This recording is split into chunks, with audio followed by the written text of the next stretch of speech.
মানুষের শরীরের বিভিন্ন অঙ্গ দ্বারা ভিন্ন ভিন্ন প্রকারের কাজ করা হয়, আর সেই জন্য মানুষ নিজের শরীরের যত্ন করে, তার খেয়াল রাখে, নিজের শরীরকে সুস্থ রাখে, স্বচ্ছ রাখে, বস্ত্র পরিধান করে, আর কোথাও আঘাত লাগলে ক্ষতস্থান ঢেকে ফেলে।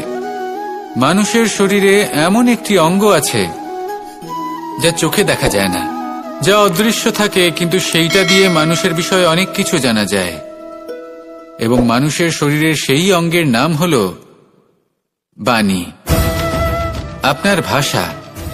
আপনি যেভাবে কথা বলেন, যার সাথে কথা বলেন, আপনি যেভাবে শব্দ চয়ন করেন, তার দ্বারা আপনার বিষয়ে অনেক কিছু বোঝা যায়, আপনার ব্যক্তিত্বের বিষয়ে অনেক কিছু বোঝা যায়। সেই জন্য সবসময় কিছু বলার আগে একটু ভেবে নিন, নিজের কথার ওপর একটু নিয়ন্ত্রণ রাখুন। আমার কথা শুনুন, এই হৃদয়কে শুদ্ধ করে তুলুন। যদি এই হৃদয় শুদ্ধ থাকে, তাহলে সর্বদা মধুর বাণী নির্গত হবে, যা সবাইকে প্রফুল্ল করে তুলবে, আর তখন এই মন প্রসন্ন হয়ে বলবে, রাধা রাধা। ধন, সম্পদ, ঐশ্বর্য, মানুষ হয় নিজের সৌভাগ্যের দ্বারা এগুলো লাভ করে থাকেন বা কর্মের দ্বারা। সৌভাগ্য আসলে কি? গ্রহের দশা, যা প্রত্যেক মুহূর্তে বদলাতে থাকে। কর্মের মাধ্যমে যখন আপনি ধন অর্জন করেন, তখন সেই ধন আপনার আগামী প্রজন্ম লাভ করে। সেটা হয় সে ভোগ করে বা তার জন্য তার ভোগান্তি হয়। আর এটা নির্ভর করছে আপনার কর্মের ওপরে। কি কর্ম করেছেন আপনি সেই ধনকে লাভ করার জন্য? যদি আপনি সৎ পথে চলেন, নিষ্ঠা ভরে আপনি কর্ম করে থাকেন এবং তার ফলে আপনি ধন অর্জন করে থাকেন, তাহলে আপনার আগামী প্রজন্ম সেটা ভোগ করবে, সেটা প্রয়োগ করবে নিজের বিকাশের জন্য। কিন্তু যদি আপনি কুকর্ম করে থাকেন, কোন রকম ছলনা করে থাকেন এই ধন লাভ করার জন্য, তাহলে 100% আপনার আগামী প্রজন্মকে এর জন্য ভুগতেই হবে। তাহলে আপনি কি চাইবেন? যে আপনার আগামী প্রজন্ম সুখ ভোগ করবে, নাকি আপনার কুকর্মের পরিণাম ভোগ করবে? নির্বাচন আপনারই। আসুন আমার সাথে ভালোবেসে বলুন, রাধা রাধা। মাতা পিতার মনে সবসময় এই বাসনা বাস করে যে ওনাদের সন্তানের যেন মঙ্গল হয়। নিজের সন্তানকে সেই সবকিছু দেবার সবসময় চেষ্টা করতে থাকেন যেগুলো তারা নিজেরা নিজেদের জীবনে কখনো পেতে পারেননি। এবং এই প্রক্রিয়ায় সবথেকে গুরুত্বপূর্ণ বিষয়টি ভুলে যান, নিজের সন্তানকে সেই জিনিস দেওয়া যেটা উনি সবথেকে আগে পেয়েছেন। আমি ধনের কথা বলছি না, আমি বলতে চাইছি নিজের অভিজ্ঞতা দ্বারা ওনারা যে মানসিক স্থিতি লাভ করেছেন, ওনারা যে মর্যাদা লাভ করেছেন, যে শিক্ষা ওনারা লাভ করেছেন, সবার আগে নিজের সন্তানকে সেটা দেওয়া প্রয়োজন।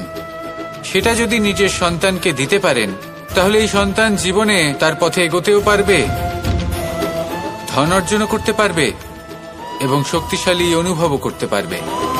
সেই জন্য সন্তানকে সবার আগে সেটা দান করুন যেটা সব থেকে বেশি মূল্যবান। সেটা দিন যেটা আপনি সবার আগে লাভ করেছেন। আসুন আমার সাথে ভালোবেসে বলুন, রাধা রাধা। কখনো কখনো আমরা খুব ব্যথিত হয়ে পড়ি।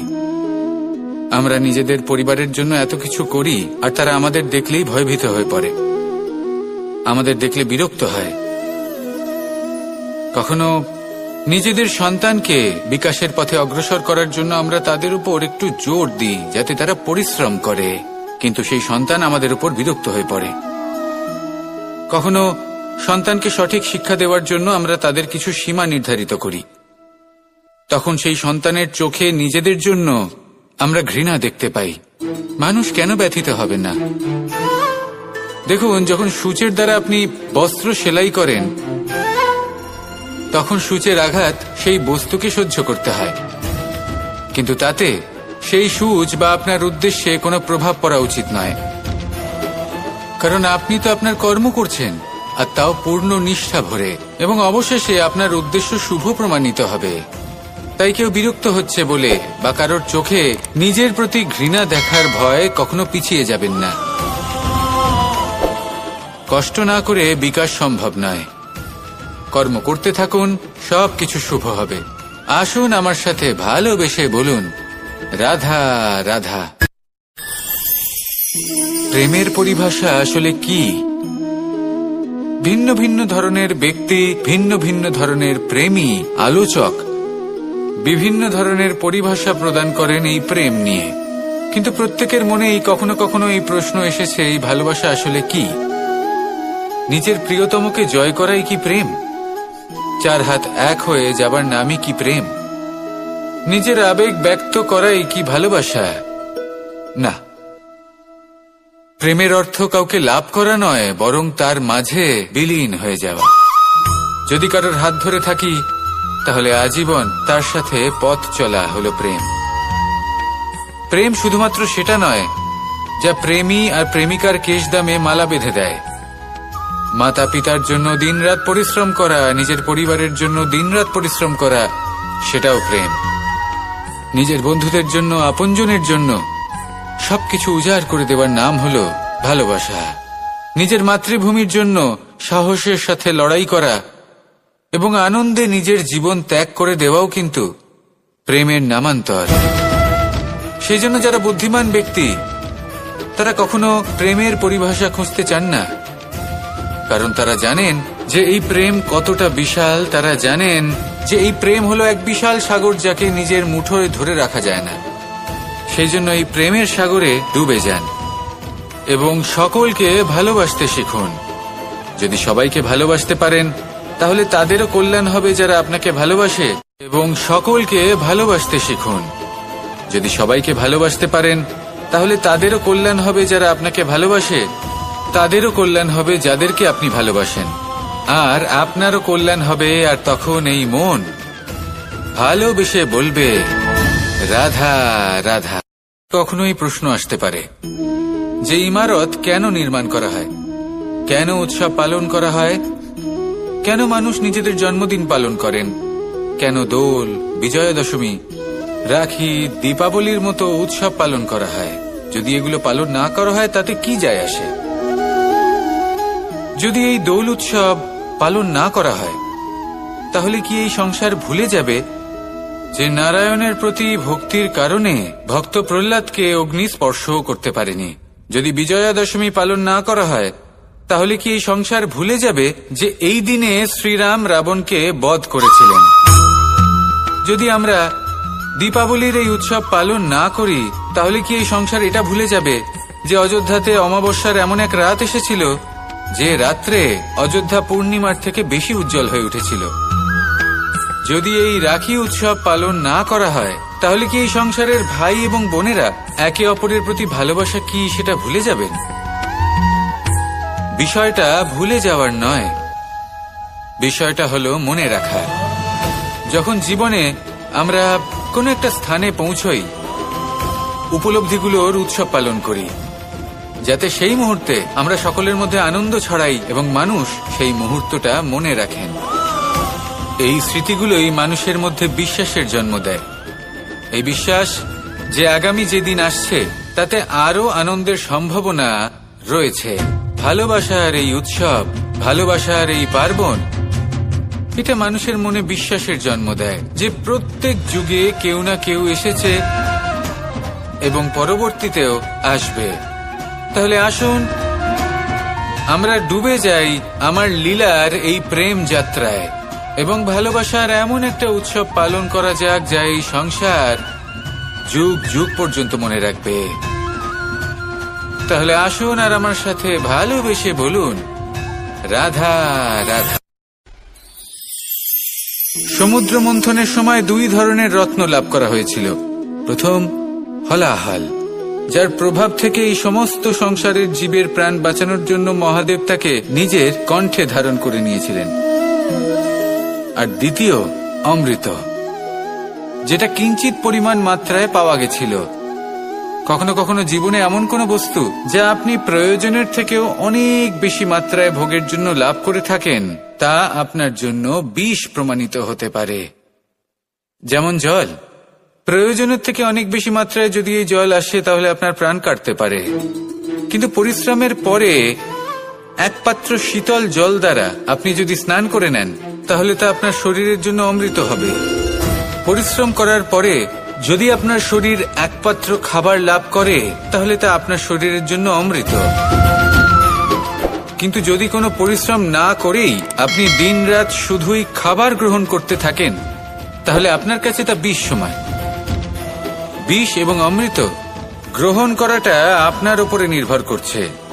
কোনো বস্তু আপনার পক্ষে বিষও হতে পারে, আবার অমৃতও হতে পারে। নির্ভর করছে যে আপনি সেটা কিভাবে ব্যবহার করছেন, কতটা মাত্রায় ব্যবহার করছেন। আসুন আমার সাথে ভালোবেসে বলুন, রাধা রাধা। প্রেম 2.5 অক্ষর, মাত্র 2.5 অক্ষরের এই শব্দ প্রেম, এর মধ্যে ত্রিলোকের এবং সমগ্র ব্রহ্মাণ্ডের বীজ নিহিত আছে। এমন কি আছে যা এই প্রেম করতে পারে না? যেখানে শক্তি এবং বিদ্যা প্রয়োগ করে আপনি কিছুই করতে পারবেন না, সেটাও প্রেম দ্বারা অর্জন করা সম্ভব। প্রেম চাইলে পাথরেও ফুল ফোটাতে পারে। প্রেম চাইলে ন্যাড়া পাহাড়ের বুক চিরে নদীপথ তৈরি করতে পারে। চাইলে নিরক্ষর ব্যক্তিকে সংসারের শ্রেষ্ঠ জ্ঞানী করে তুলতে পারে। শুধুমাত্র এই প্রেমের জন্য সবার দুষ্টু কানাই ঘনশ্যাম হয়ে উঠেছিল। শুধুমাত্র এই প্রেমের টানেই ত্রিলোকের স্বামী দ্বারকাধীশ নির্ধন সুদামার পদসেবাও করেছিলেন। এই প্রেম হলো সংসারের সবথেকে বড় শক্তি। এই সংসারের আধার হলো প্রেম। এমন কিচ্ছু নেই যা এই প্রেমের পক্ষে সম্ভব নয়। যেখানে বিদ্যা এবং শক্তি সাহায্য করতে পারে না, সেখানে এই প্রেম আপনাকে জয়ী করে দিতে পারে। তাহলে আসুন আর আমার সাথে ভালোবেসে বলুন, রাধা রাধা। মানুষ জন্মগ্রহণ করে, তার সাথে ভয়েরও জন্ম হয়। ছোটবেলা থেকেই আমাদের মনে কোনো না কোনো প্রকারের ভয় থেকেই যায়। কেউ এই বিষয়ে ভয় পায় যে তার কোনো বস্তু তার থেকে দূরে চলে যাবে। কেউ এই বিষয়ে ভয় পায় যে আমি নিজেকে হারিয়ে ফেলব। কেউ এই ভেবে ভয় পায় যে আমার প্রিয়জনেরা তারা যেন আমার থেকে দূরে না চলে যায়। কেউ এই ভেবে ভয় পায় যে আমরা যেন পথ না হারিয়ে ফেলি, আদি ইত্যাদি। কিন্তু সত্যি কথা বলতে, ভেবে দেখুন এই ভয় বাস্তবে কি? শুধুই একটা মনস্থিতি, আর কিছুই নয়। যা কিছু আপনি জীবনে পেয়েছেন তা একদিন আপনাকে হারাতে হবে। এই জীবন হলো আপনারই, কিন্তু তাও একদিন সমাপ্ত হবে। তাই ভয় পেয়ে কি লাভ? এই ভয় শুধু আপনাকে জীবন যাপন করা থেকে বাধা দিচ্ছে, আর কিচ্ছু নয়। পথ হারিয়ে ফেললেই বুঝতে পারবেন যে নতুন পথ কিভাবে বানাতে হয়। কিছু মানুষকে জীবন থেকে হারালে তবেই আপনি বুঝবেন যে আপনার আপনজনকে। এই ভয়ের কারণে ভীত হয়ে থাকবেন না। এই তারা নক্ষত্র অন্ধকারের অভাবে গুরুত্ব হারায়। শিবকেও মহাদেব হওয়ার জন্য বিষপান করতে হয়েছিল। প্রত্যেক পরিস্থিতি, প্রত্যেক সাফল্য আপনার পরীক্ষা নেবে। তাতে উত্তীর্ণ হওয়া হলো আপনার কর্ম। যখনই আপনি ভয় পাবেন বা সংকটের সম্মুখীন হবেন, তখন সাহসের সাথে তার সম্মুখীন হন। মনে রাখবেন, যে সম্মুখীন হতে জানে, সাফল্য তার সাথে সবসময় থাকে। আসুন আর আমার সাথে ভালোবেসে বলুন, রাধা রাধা। সাফল্যের বাস্তব অর্থ কি?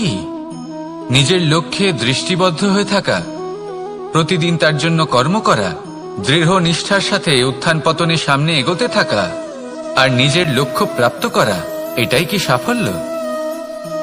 যদি আপনার কোনো বস্তু লাভ করতে হয়, কোনো শক্তি লাভ করতে হয় বা কোনো স্থান লাভ করতে হয়, তাহলে তার জন্য এসব ঠিক আছে, কিন্তু বাস্তবে সাফল্য এটা নয়। আপনার কাছে থাকা কোনো বস্তু, শক্তি বা স্থান আপনি কিভাবে ব্যবহার করবেন তা আপনার উপর নির্ভরশীল। যদি তার সঠিক ব্যবহার আপনাকে করতে হয়, তাহলে উচিত সময় এবং উচিত স্থানে আপনাকে থাকতেই হবে। একে নিয়তিও বলা হয়। এবার ধরুন, এমন কোনো গ্রন্থ আছে যা জ্ঞানের দ্বারা ভরপুর, এমন জ্ঞান যার দ্বারা জীবন বদলে দেওয়া সম্ভব। এবার এই গ্রন্থ যদি এমন কোনো ব্যক্তির হাতে পৌঁছয় যিনি নিরক্ষর, তিনি কি এই গ্রন্থের সদ্ব্যবহার করতে পারবেন? কখনোই নয়। সেই জ্ঞান দিয়ে নিজের আচরণ পাল্টাতে পারবেন? কখনোই নয়। সেরকমই ধরুন কোনো ব্যক্তি যার কাছে একটা অস্ত্র আছে, যার দ্বারা উনি শত্রুকে শেষ করে দিতে পারেন, কিন্তু সেই ব্যক্তি হলেন একজন কাপুরুষ। তিনি কি শত্রুকে শেষ করতে পারবেন? তিনি কি জয়লাভ করতে পারবেন? কখনোই নয়। আপনার কাছে কি আছে তার থেকেও বেশি গুরুত্বপূর্ণ আপনি তা দিয়ে কি করবেন। উচিত ব্যক্তির সাথে উচিত সময় উচিত স্থানে থাকা বেশি গুরুত্বপূর্ণ। নিজের গুণের সাথে, নিজের শক্তির সাথে, নিজের জ্ঞানের সাথে উচিত সময় উচিত স্থানে অন্যের যন্ত্রণাকে দূর করা, অন্যের জীবনকে আরো সুন্দর করে তোলা, এটাই হলো সাফল্য। তাহলে সাফল্যের বাস্তব অর্থ বুঝুন, অর্থাৎ নিজেকে আরো প্রসন্ন রাখুন। আর আমার সাথে ভালোবেসে বলুন, রাধা রাধা।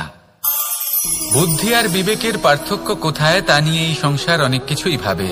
কিছু মানুষ ভাবেন যে এই দুই হলো একই, কিন্তু যদি সত্যি কথা বলি তাহলে এই দুইয়ের মধ্যে একটা অমূল্য পার্থক্য আছে। আর তা হলো এটা যে বুদ্ধির সম্পর্ক হলো মস্তিষ্কের সাথে আর বিবেকের সম্পর্ক হলো হৃদয়ের সাথে। যে কোনো বুদ্ধিমান মানুষ কি করেন? নিজের মতন করে এই সংসারকে বদলে ফেলতে চেষ্টা করেন। একজন বিবেকশীল মানুষ কি করেন? নিজের অন্তরকে, নিজের মনকে বদলে ফেলতে চেষ্টা করেন। কারণ মানুষের সংসার এই মনের মধ্যেই বসবাস করে। তাই নিজের বুদ্ধির ব্যবহার অবশ্যই করুন, কিন্তু তাতে বিবেকের লাগামটা অবশ্যই শক্ত হাতে ধরবেন। আসুন আমার সাথে ভালোবেসে বলুন, রাধা রাধা। মানুষের মধ্যে একটা বিচিত্র প্রবৃত্তি থাকে, অন্য সকলের বিষয়ে, তাদের জীবনের বিষয়ে, তাদের ব্যক্তিত্বের বিষয়ে, তাদের ভবিষ্যতের বিষয়ে অনুমান করা। এটা হলো অনুচিত।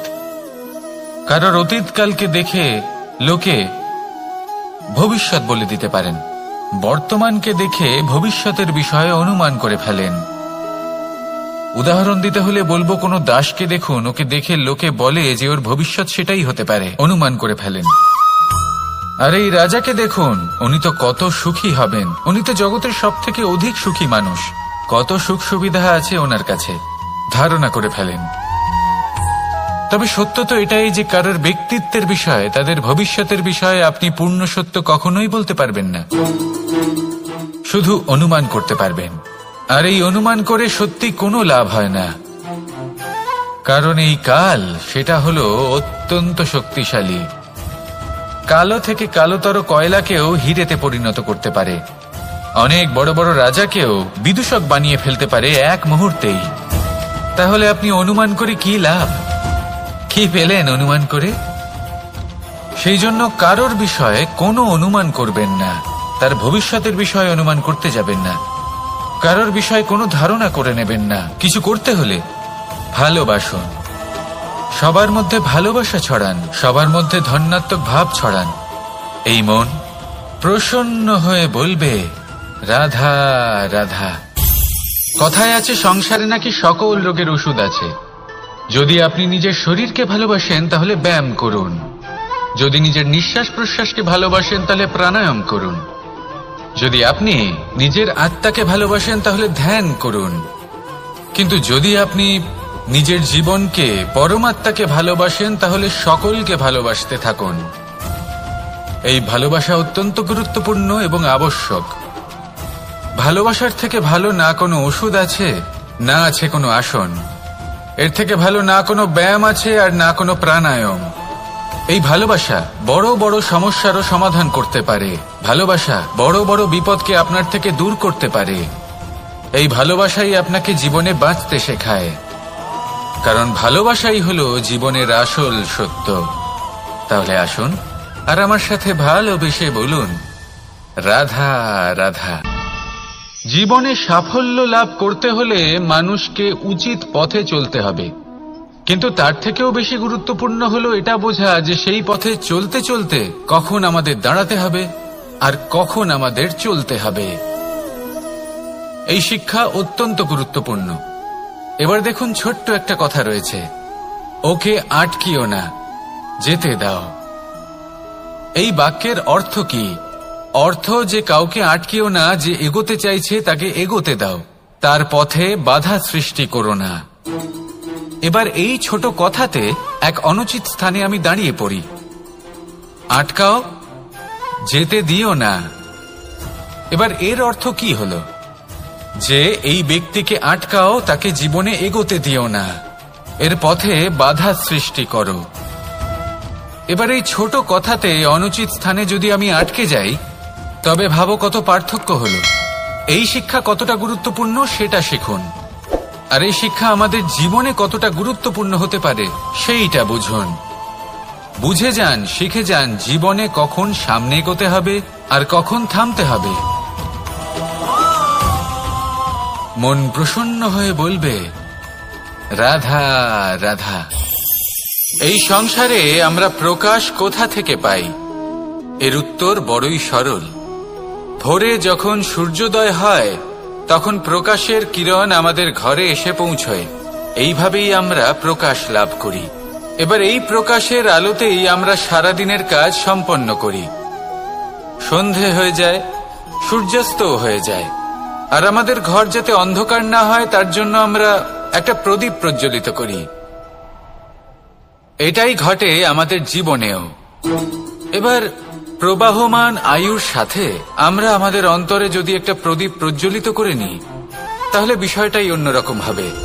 এবার আপনি বলবেন, কোন প্রকাশের কথা বলছি যে আমাদের অন্তরে জাগ্রত করা সম্ভব?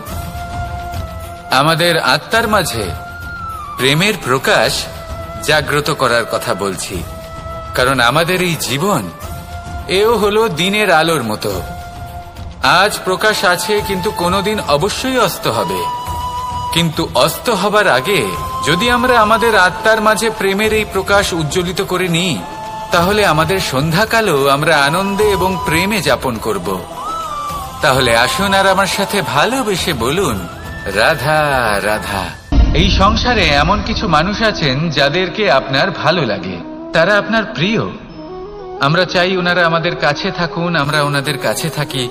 এবার সেই ক্ষেত্রে আমরা তাদের ভালো ভালো উপহার দেওয়ার চেষ্টা করি, কারণ ওনারা হলেন আমাদের প্রিয়। আর তার বদলে আমরা আশা করে থাকি যে ওনারা আমাদের একটু সম্মান করবেন। এবার এই মানুষজন যারা আমাদের প্রিয়, এদের আমরা একটা উপহার দিই। সোনা দিয়ে থাকি, আভূষণ দিয়ে থাকি, হিরে মুক্ত দিয়ে থাকি। কিন্তু যদি ভেবে দেখি, এই সবকিছুরই একটা মূল্য আছে। ভেবে দেখুন, আপনি কি তাদের এমন কোনো উপহার দিতে পারেন যা কিনা অমূল্য? তা এরকম উপহার কি হতে পারে? ঠিক বলেছেন আপনি, প্রেম। এই প্রেমই হলো অমূল্য, কারণ মন থেকে এর উৎপত্তি হয়। না চেয়ে পাওয়া যায় আর না ছিনিয়ে নেওয়া যায় এই ভালোবাসা। ঠিক এইরকমই হয় এই সম্মান। যদি সম্মান করো তাহলে মন থেকে এবং ভালোবেসে করো, ভয় পেয়ে নয়।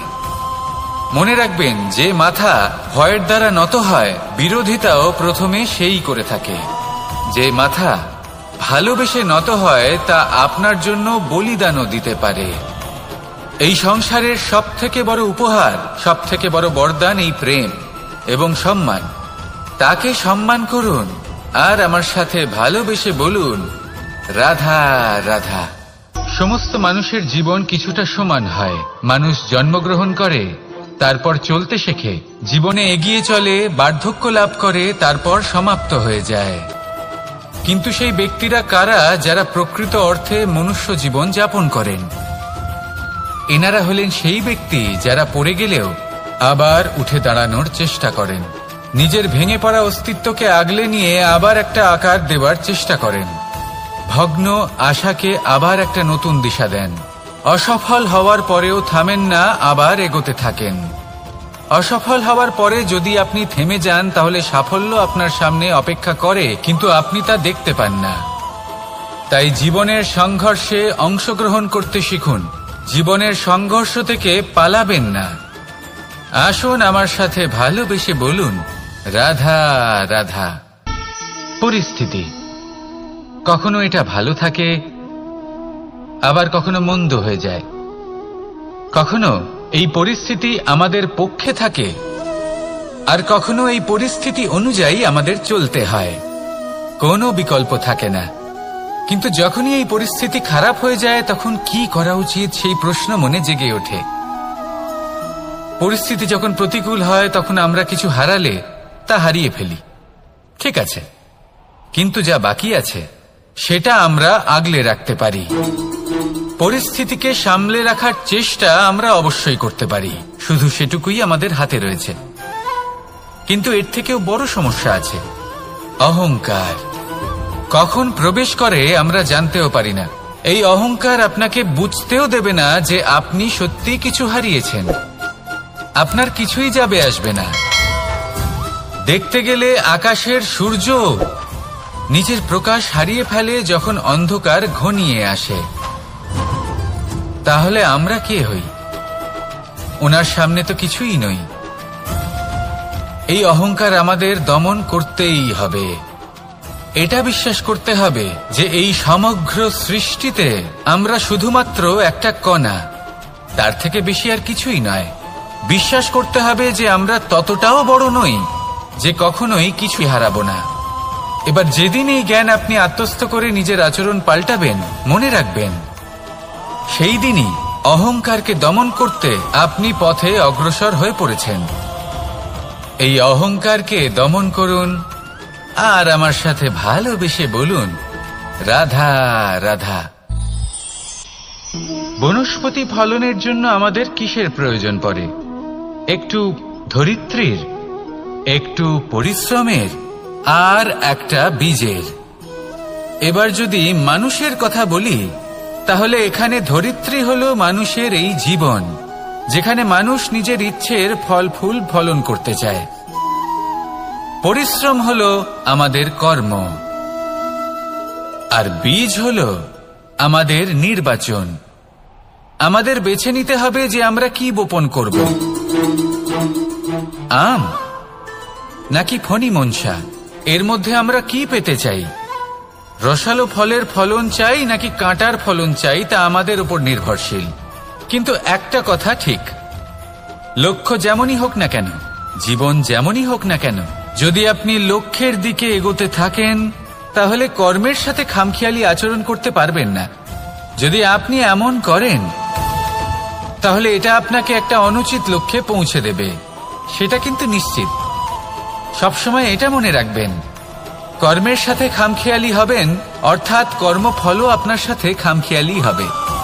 তাহলে নিষ্ঠার সাথে কর্ম করতে থাকুন আর নিজের লক্ষ্যকে প্রাপ্ত করুন। আর আমার সাথে ভালোবেসে বলুন, রাধা রাধা। জীবনে এমন কিছু কাজ রয়েছে যা আমাদের কখনোই করা উচিত নয়, যেমন আশা করা। যদি আপনি আশা করেন আর আপনার আশা পূর্ণ না হয়, আপনি খুবই কষ্ট পাবেন। এবার আপনি যদি প্রতীক্ষা করেন, করতেই থাকেন, আর সেই ব্যক্তি যদি না আসে, তাহলেও খুব কষ্ট পাবেন। আর হলো তুলনা। আপনি যদি তুলনা করতে যান, তাহলে এটাই ভাববেন যে হয় আমি বা অন্য কোনো ব্যক্তি, এই দুজনের মধ্যে কোনো এক ব্যক্তি নিকৃষ্ট। আর এই ভাবনাটাই হলো অনুচিত। যদি আমরা কথা বলি সেই সব বিষয়ে যা আমাদের করা উচিত, যেমন পরীক্ষা, এই পরীক্ষা সবসময় আমাদের আরো করে তোলে, আরো শ্রেষ্ঠ করে তোলে, আরো উৎকৃষ্ট করে তোলে। আসন্ন মহাসংগ্রামের জন্য আমাদের তো এই পরীক্ষা। এই পরীক্ষা থেকে কখনোই আলবেন না, এর সম্মুখীন হন। আর কর্ম করা কখনোই বন্ধ করবেন না। তুলনা করার বদলে কর্ম করুন, প্রতীক্ষা করার বদলে করুন, আর আশা করার বদলে কর্মই করুন। জীবন সফল হয়ে যাবে। দেখুন, সবার শেষ দিবে এই কর্ম, আর কি আমাদের জীবনকে সুখী করে তুলতে পারে। আসুন আর আমার সাথে ভালোবেসেলুন, রাধা রাধা। এই জীবন বদলানো সম্ভব। কিছু মানুষ বলেন যে নিরন্তর কাজ করলে, পুরুষার্থ পালন করলে এই জীবন বদলে ফেলা সম্ভব। আজ আমি আপনার ভাবে এক মুহূর্ত, সময় আর সিদ্ধান্ত কত গুরুত্বপূর্ণ হয়। এক মুহূর্তই যথেষ্ট। এক মুহূর্ত এত শক্তিশালী হতে পারে যে তা আপনার জীবন পাল্টে দিতে পারে। এমন এক সময় ছিল শ্রীরামের কাছে, যখন ওনাকে সিদ্ধান্ত নিতে হয় যে উনি নিজের পিতার আদেশ পালন করতে বনবাসে যাবেন নাকি যাবেন না। উনি সেই আদেশ পালন করেছিলেন। তারপর সময় অনুসারে উপযুক্ত সিদ্ধান্ত নিলেন। আর আজ সকলের মনে বসবাস করেন শ্রীরাম। আর অন্যদিকে আছে রাবণ। ওনার কাছে একটা সময় ছিল, একটা সুযোগ ছিল নিজের প্রারব্ধকে শুভ করে তোলার। উনি ভুল করলেন আর মৃত্যু লাভ করলেন। নির্বাচন সবসময় আপনার হাতে, শুধু আপনাকে সময়কে বুঝতে হবে, সেই মুহূর্তকে বুঝতে হবে আর উচিত সিদ্ধান্ত নিতে হবে, ব্যাস। বুঝতে শিখুন এই সময়ের দাবি কি, বুঝতে শিখুন এই সময়ের ইচ্ছে কি, আর উচিত সিদ্ধান্ত নিন। আর আমার সাথে ভালোবেসে বলুন, রাধা রাধা। মানুষের শরীর থেকে যা কিছু নির্গত হয় সবই পচনশীল, তা থেকে দুর্গন্ধ বেরোয়, একটা ঘৃণাবোধ জন্ম নেয়। আমাদের রক্ত হোক, অবশিষ্ট হোক, ঘাম হোক, নিঃশ্বাস হোক, আবার এমনকি যখন আমরা মনুষ্য শরীর ত্যাগ করি তারপরেও এই শরীরেও পচন ধরে, তার থেকে দুর্গন্ধ বেরোয়। কিন্তু বিষয়টা হলো এটা আমাদের হাতেই নেই। তাহলে আমাদের হাতে কি রয়েছে? আমাদের কর্ম, আমাদের উদ্দেশ্য আর আমাদের বাণী। যদি এইগুলো শুভ রাখেন, শুধু নিবন্ধিত থাকবেন না, এই সমগ্র সংসারকে সুগন্ধিত করে তুলবেন। কথায় আছে যে বাণীর থেকে অধিক মূল্যবান আর কিছুই নেই। সেই জন্য যে কোনো কথা বলার আগে নিজের শব্দকে নিজের মনের তুলাদণ্ডে মেপে দেখুন, তারপরে তার প্রয়োগ করুন। কখনো কখনো এমনও হতে পারে যে আপনার কথা কারোর জীবনে আশীর্বাদ হয়ে দাঁড়ালো, যার দ্বারা হয়তো সে শক্তি এবং প্রসন্নতা লাভ করলো। আবার এমনও হতে পারে যে আপনার কথা হয়তো কারোর মনে এমন আঘাত দিল, সে সেই আঘাত কোনোদিনও ভুলতে পারল না। আসুন আমার সাথে ভালোবেসে বলুন, রাধা রাধা। ইচ্ছে এবং চেষ্টা, এই দুই মানুষের মধ্যে আছে, কিন্তু এই দুইয়ের মধ্যে সামঞ্জস্য থাকা খুব প্রয়োজন। আপনার যা ইচ্ছে সেটা পূর্ণ করার জন্য চেষ্টার প্রয়োজন তো অবশ্যই। আপনি যে স্বপ্ন দেখেন সেটা পূর্ণ করার জন্য নিদ্রা ত্যাগ করে চেষ্টা করা অত্যন্ত প্রয়োজনীয়, নয়তো এই স্বপ্ন কখনোই পূর্ণ হবে না। যদি আপনি কোনো প্রশ্নের উত্তর চান তাহলেও আপনাকে চেষ্টা করতেই হবে।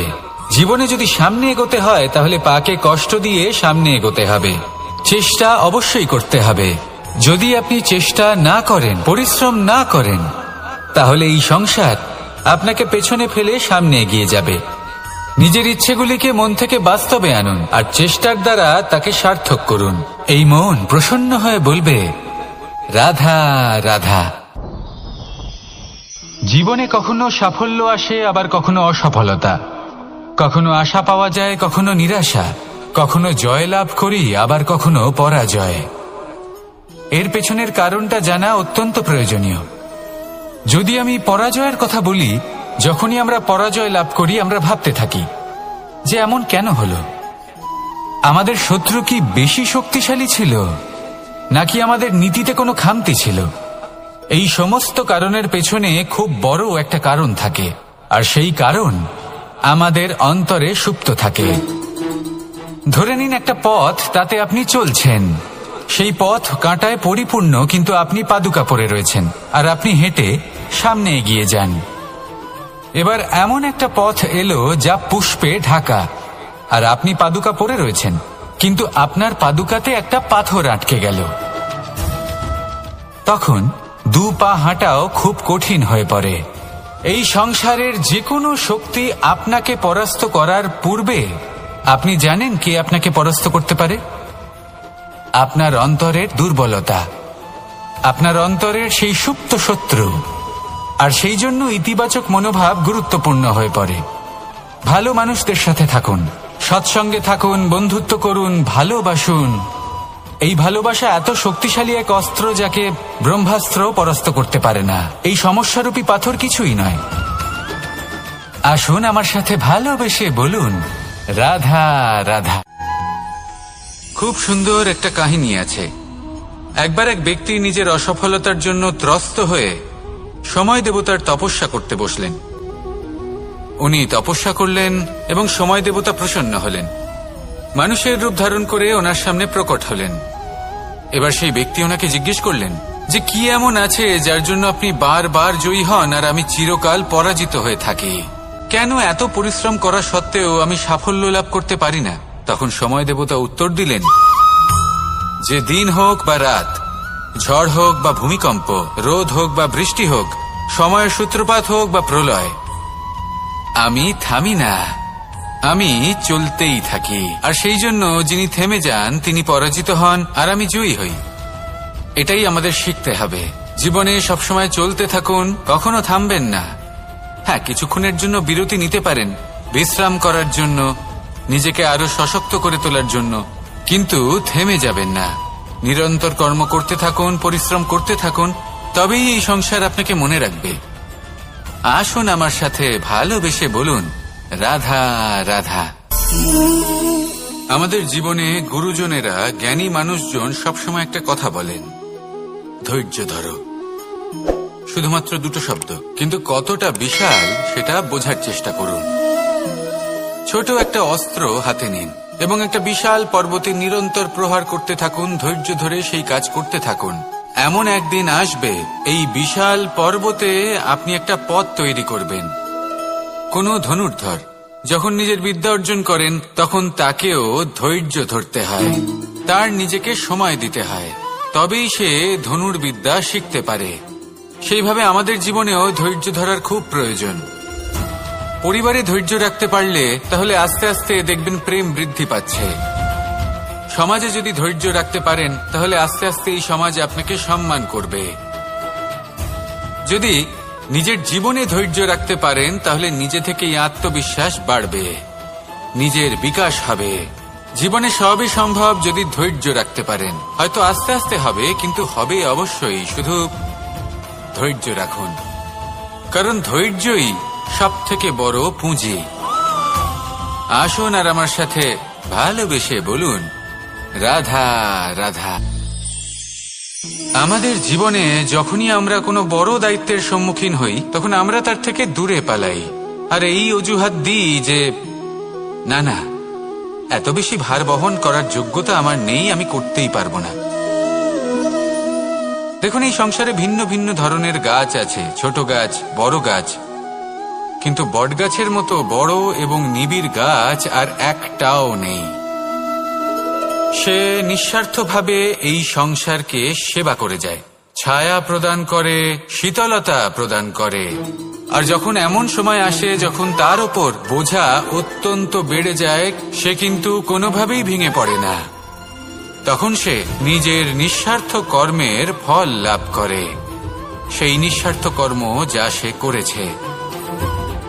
তার দেহ থেকে ছোট ছোট ঝুড়ি বার হয় এবং তা কাণ্ডের আকার ধারণ করে। সেই কাণ্ড মাটির কাছে পৌঁছয় এবং তারপর তা বটগাছের সহায়ক হয়ে ওঠে, সে ভেঙে পড়ে যায় না। এইভাবে আপনিও জীবনে নিঃস্বার্থভাবে সবার সেবা করুন, ভালোবাসুন, সবাইকে সাহায্য করুন। যেদিন আপনার ওপর বোঝা অত্যন্ত বেড়ে যাবে সেদিন এই সব মানুষ আপনাকে সাহায্য করার জন্য আসবেন, আপনার শক্তি হয়ে উঠবেন, আর আপনি বটগাছের মতোই মহান এবং বিশাল হয়ে উঠবেন। আসুন আর আমার সাথে ভালোবেসে বলুন, রাধা রাধা। মানুষ তার জীবনে দুই ধরনের পরিস্থিতিকে খুব ভয় পায়। এক, কোনো কারণবশত কারোর সামনে নত হওয়া। দুই, কোনো কারণে নিজের চরিত্র থেকে, নিজের মূল্যবোধ থেকে বিচ্যুত হওয়া। এবার কেন হয় এরকম যে কথায় কথায় কারোর সামনে নত হতে হয়? কেন বারংবার নিজের চরিত্র থেকে চ্যুত হতে হয়? এরকম কেন হয়? এটা তখনই হয় যখন আমাদের শিক্ষা এবং মূল্যবোধের অভাব থাকে। যদি মানুষের মধ্যে প্রকৃত শিক্ষা থাকে তাহলে এই সংসারে কোনো সময় এবং কারোর সামনেই নত হওয়ার কোনো প্রয়োজন নেই। যদি মানুষের মধ্যে মূল্যবোধ থাকে তাহলে তাকে নিজের মূল্যবোধ বা চরিত্র থেকে বিচ্যুত হতে হয় না, তা সে যাই হয়ে যাক না কেন। কোনো বালককে যদি জন্ম থেকেই সুশিক্ষার অধিকারী করা হয়, শিক্ষিত করা হয়, মূল্যবোধের অধিকারী করা হয়, তবে সে এই সংসারে এমন কর্ম করবে যাতে সে নিজেকে, নিজের পরিবারকে, সমগ্র সমাজকে গর্বিত করতে পারে। শিক্ষা লাভ করুন, মূল্যবোধ লাভ করুন এবং আমার সাথে ভালোবেসে বলুন, রাধা রাধা। আমাদের সকলের জীবনে একটা লক্ষ্য থাকে যেটা আমরা লাভ করতে চাই। ঠিক যেন একটা প্রতিস্পর্ধা বিদ্যমান যে কে সব থেকে আগে নিজের লক্ষ্যে পৌঁছতে পারবে। আর সেই জন্য আমরা সকলেই খুব তাড়াতাড়ি এগোতে চেষ্টা করি, বড় এবং দীর্ঘ পদক্ষেপ ফেলি যাতে তাড়াতাড়ি নিজের লক্ষ্যে পৌঁছতে পারি। কিন্তু এক অত্যন্ত গুরুত্বপূর্ণ বিষয় আছে, সবসময় লক্ষ্য সামনে থাকবে না, কখনো কখনো তা খুঁজতে হয়। এই যাত্রা খুব কঠিন হতে পারে, আর ঠিক এই কারণেই সবসময় দ্রুত গতিতে চলা বা তাড়াতাড়ি পথে চলা সেটা আবশ্যক নয়। তার থেকেও বেশি গুরুত্বপূর্ণ হলো ভেবেচিন্তে তারপর পথ চলা। যদি ভেবেচিন্তে পদক্ষেপ ফেলেন, চলতে পারেন, তাহলে সেটাই সর্বশ্রেষ্ঠ পদক্ষেপ। কখন কোন দিকে যেতে হবে, কখন কোথায় দিক পাল্টানো যাবে না, কখন গতি বেশি রাখতে হবে, কখন কম, কখন থামবো, কখন চলবো, এই সব কিছুর বিষয়ে জ্ঞান অত্যন্ত গুরুত্বপূর্ণ এবং ভেবে চিন্তে চলতেই হবে। সেই জন্য শুধু তীব্র গতিতে সামনে এগোলে চলবে না, ভাবনা চিন্তা করে এগোতে হবে। আসুন আমার সাথে ভালোবেসে বলুন, রাধা রাধা। কখনো কোনো প্রজাপতিকে উড়তে দেখেছেন? কি সুন্দর উড়ে বেড়ায় সে, এক ফুল থেকে অন্য ফুলে, এক পাতা থেকে অন্য পাতার উপর। কিন্তু সে কিভাবে উড়তে শেখে কখনো ভেবেছেন? জন্ম থেকেই কিন্তু প্রজাপতির ডানা থাকে না, ও কিন্তু ছোট্ট একটা ডিমের আকারে জন্ম লাভ করে। তারপর সেই ডিমটি ভেঙে একটি কীট বাইরে আসে। আস্তে আস্তে সে বড় হয়, ওর শক্তি বৃদ্ধি পায়। তারপর সে সেই কীট দশা ত্যাগ করে নিজের ডানাগুলি মেলে। এই প্রক্রিয়া তার কাছে সরল নয়, অত্যন্ত যন্ত্রণাদায়ক প্রক্রিয়া, কিন্তু সে সেই যন্ত্রণা মেনে নেয়। আর তারপর আস্তে আস্তে সে উড়তে শেখে। শুধুমাত্র আকাশে উড়ে বেড়ায় তা নয়, আমাদের মনের মাঝে উড়ে বেড়ায়। এবার এই ডিম থেকে প্রজাপতি হয়ে ওঠার যে যাত্রা, এটা যতটা কঠিন, ততটাই কঠিন হয় এই সংসারে শ্রেষ্ঠ কর্ম করা, ততটাই কঠিন হয় এই সংসারে মহান হয়ে ওঠা। সেই জন্য প্রয়োজনীয় প্রচেষ্টা এবং সময়। নিরন্তর প্রচেষ্টা করতে থাকুন, পর্যাপ্ত সময় নিন, এবং আপনি নিজেকে এই আকাশে উড়ন্ত অবস্থায় পাবেন। আসুন আমার সাথে ভালোবেসে বলুন, রাধা রাধা। পায়েস হলো আমার বিশেষ প্রিয়। এর মধুর স্বাদ মনকে প্রফুল্ল করে তোলে। ছোটবেলায় মা আমার জন্য পায়েস বানাতেন এবং আমাকে বলতেন যে গরম থাকতে থাকতে খেয়ে নে কানাই, ঠান্ডা হয়ে গেলে ভালো লাগবে না। কিন্তু আমিও দুষ্টু ছিলাম, ঠান্ডা হওয়া পর্যন্ত অপেক্ষা করতাম, আর ঠান্ডা হয়ে যাবার পরে মার কাছে যেতাম আর ওনাকে বলতাম যে মা, পায়েস তো ঠান্ডা হয়ে গেছে, এটা গরম করে দিন। তখন মা হাসতেন আর বলতেন যে পায়েস না হয় আমি আবার গরম করে দেব কানাই, কিন্তু এর মধুর স্বাদ, সেই মিষ্টত্ব, সেই সুবাস, সেটা আবার ফিরে আসবে না। কথাটা সত্যি, আর এই সত্যটাই আমাদেরও জীবনের সত্য। আমাদের জীবনের মধুর সম্পর্কগুলি, এতে যখন কটুভাব প্রবেশ করে তখন সেই মিষ্টত্ব ফিরিয়ে আনা প্রায় অসম্ভব ব্যাপার হয়ে যায়। আপনি চেষ্টা করে সেই সম্পর্ক ঠিক করতেই পারবেন, তার জন্য অগাধ পরিশ্রম করতে হবে, কিন্তু আবার সেই মিষ্টত্ব কখনো ফিরে আসবে না। সেই জন্য আপনার জীবনের যে মধুর সম্পর্ক আছে, যতটা সম্ভব চেষ্টা করুন তাতে মিষ্টত্ব বজায় রাখতে। কটুভাব আসতে দেবেন না। আসুন আর আমার সাথে মধুর স্বরে বলুন, রাধা রাধা।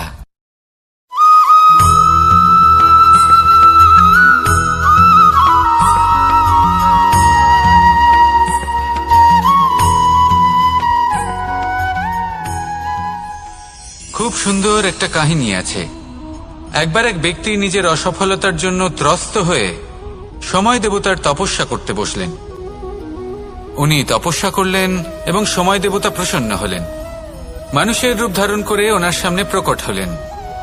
এবার সেই ব্যক্তি ওনাকে জিজ্ঞেস করলেন যে কি এমন আছে যার জন্য আপনি বারবার জয়ী হন আর আমি চিরকাল পরাজিত হয়ে থাকি? কেন এত পরিশ্রম করা সত্ত্বেও আমি সাফল্য লাভ করতে পারি না?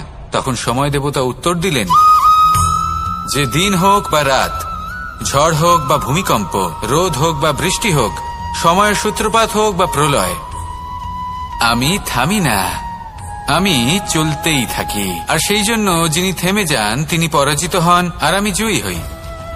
এটাই আমাদের শিখতে হবে। জীবনে সবসময় চলতে থাকুন, কখনো থামবেন না। হ্যাঁ, কিছুক্ষণের জন্য বিরতি নিতে পারেন, বিশ্রাম করার জন্য, নিজেকে আরো সশক্ত করে তোলার জন্য, কিন্তু থেমে যাবেন না। নিরন্তর কর্ম করতে থাকুন, পরিশ্রম করতে থাকুন, তবেই এই সংসার আপনাকে মনে রাখবে। আসুন আমার সাথে ভালোবেসে বলুন, রাধা রাধা। আমাদের জীবনে গুরুজনেরা, জ্ঞানী মানুষজন সবসময় একটা কথা বলেন, ধৈর্য ধরো। শুধুমাত্র দুটো শব্দ, কিন্তু কতটা বিশাল সেটা বোঝার চেষ্টা করুন। ছোট একটা অস্ত্র হাতে নিন এবং একটা বিশাল পর্বতে নিরন্তর প্রহার করতে থাকুন, ধৈর্য ধরে সেই কাজ করতে থাকুন। এমন একদিন আসবে, এই বিশাল পর্বতে আপনি একটা পথ তৈরি করবেন। কোনো ধনুর্ধর যখন নিজের বিদ্যা অর্জন করেন, তখন তাকেও ধৈর্য ধরতে হয়, তার নিজেকে সময় দিতে হয়, তবেই সে ধনুর্বিদ্যা শিখতে পারে। সেইভাবে আমাদের জীবনেও ধৈর্য ধরার খুব প্রয়োজন। পরিবারে ধৈর্য রাখতে পারলে তাহলে আস্তে আস্তে দেখবেন প্রেম বৃদ্ধি পাচ্ছে। সমাজে যদি ধৈর্য রাখতে পারেন তাহলে আস্তে আস্তে এই সমাজ আপনাকে সম্মান করবে।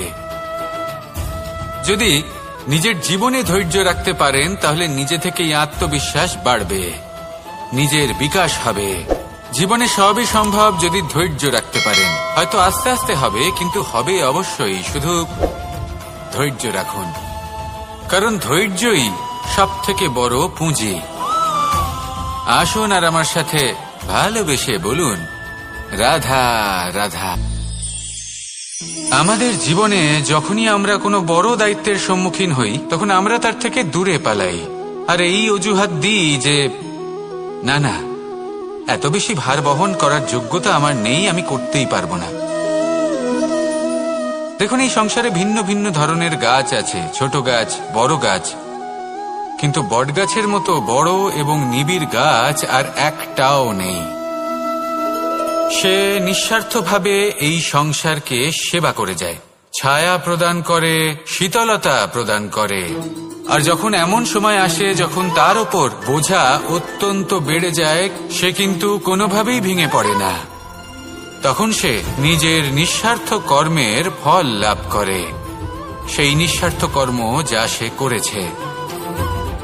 তার দেহ থেকে ছোট ছোট ঝুড়ি বার হয় এবং তা কাণ্ডের আকার ধারণ করে। সেই কাণ্ড মাটির কাছে পৌঁছয় এবং তারপর তা বটগাছের সহায়ক হয়ে ওঠে, সে ভেঙে পড়ে যায় না। এইভাবে আপনিও জীবনে নিঃস্বার্থভাবে সবার সেবা করুন, ভালোবাসুন, সবাইকে সাহায্য করুন। যেদিন আপনার ওপর বোঝা অত্যন্ত বেড়ে যাবে, সেদিন এই সব মানুষ আপনাকে সাহায্য করার জন্য আসবেন, আপনার শক্তি হয়ে উঠবেন, আর আপনি বটগাছের মতোই মহান এবং বিশাল হয়ে উঠবেন। আসুন আর আমার সাথে ভালোবেসে বলুন, রাধা রাধা। মানুষ তার জীবনে দুই ধরনের পরিস্থিতিকে খুব ভয় পায়। এক, কোনো কারণবশত কারোর সামনে নত হওয়া।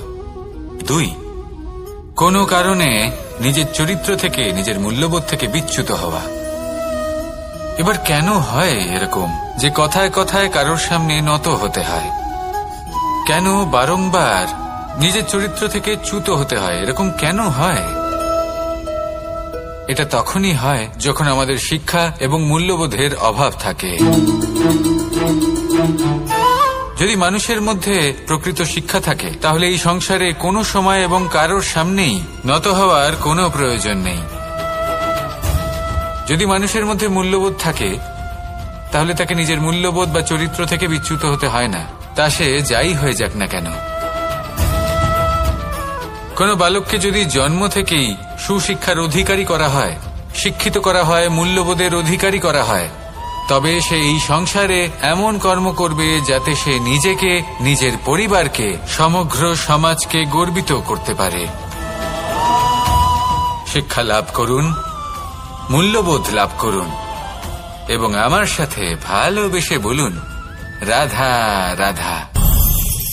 আমাদের সকলের জীবনে একটা লক্ষ্য থাকে যেটা আমরা লাভ করতে চাই। ঠিক যেন একটা প্রতিস্পর্ধা বিদ্যমান যে কে সব থেকে আগে নিজের লক্ষ্যে পৌঁছতে পারবে। আর সেই জন্য আমরা সকলেই খুব তাড়াতাড়ি এগোতে চেষ্টা করি, বড় এবং দীর্ঘ পদক্ষেপ ফেলি, যাতে তাড়াতাড়ি নিজের লক্ষ্যে পৌঁছতে পারি। কিন্তু এক অত্যন্ত গুরুত্বপূর্ণ বিষয় আছে। সবসময় লক্ষ্য সামনে থাকবে না, কখনো কখনো তা খুঁজতে হয়। এই যাত্রা খুব কঠিন হতে পারে, আর ঠিক এই কারণেই সবসময় দ্রুত গতিতে চলা বা তাড়াতাড়ি পথে চলা সেটা আবশ্যক নয়।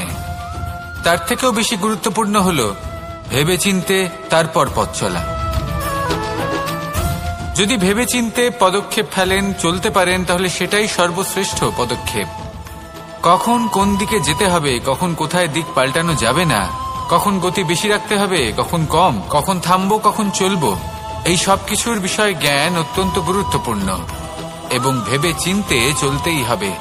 সেই জন্য শুধু তীব্র গতিতে সামনে এগোলে চলবে না, ভাবনা চিন্তা করে এগোতে হবে। আসুন আমার সাথে ভালোবেসে বলুন, রাধা রাধা। কখনো কোনো প্রজাপতিকে উড়তে দেখেছেন?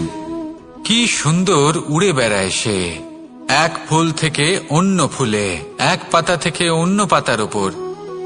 কিন্তু সে কিভাবে উড়তে শেখে কখনো ভেবেছেন?